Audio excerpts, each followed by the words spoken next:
Hey, welcome to this week's Stout Advice. My name's Logan Stout, and today's word comes to us from Jamie in California, in San Diego. And Jamie's word is humility. Humility is an amazing word. You know, I think any great leader, any successful individual understands the importance of having a humble confidence.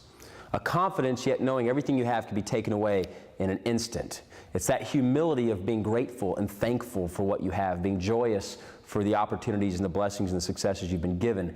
It's that humility that helps you value others and appreciate others and not think of yourself more highly than you should. Yet it's that confidence, obviously, that balances that, okay? And where we get off track and we lose our humility is when we feel like we've arrived, or we read our own press. We think we're bigger than we really are just because people like you, or people think that you're making an impact in their lives, and they shower praise upon you.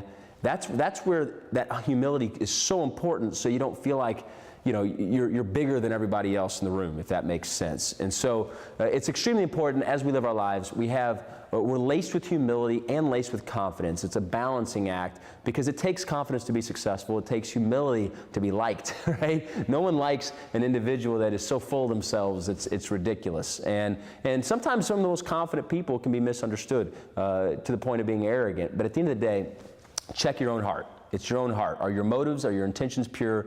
Are you grateful for the opportunities and the blessings that you have? Or do you feel like you're entitled to something, right? It's when you feel like you're entitled, that's where you're off track. That's where you're not entitled to anything, okay? I'm not entitled to anything. And so understand the importance of a humble confidence, because humility will take you a long way, and confidence is a necessity to being successful.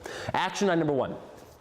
Evaluate yourself. What is your balancing act, right? Do you have a good 50-50 of humble confidence? Are you a little too swayed? What scenarios in life do you get off track, right? Which leads to action item number two. We all have different environments. Maybe there's certain environments where you're I hate to say too humble, because that's not really possible, but maybe you're not assertive enough. But then maybe there's other environments where you're way too confident. You're way too confident, and you're destined for a humble moment, right? That's going to hit you upside the head. So I hope that made sense to you. I appreciate the word. It's an amazing word, humility. Have a humble confidence. Have a humble confidence. We look forward to seeing you next week. Thanks for joining us on Stout Advice.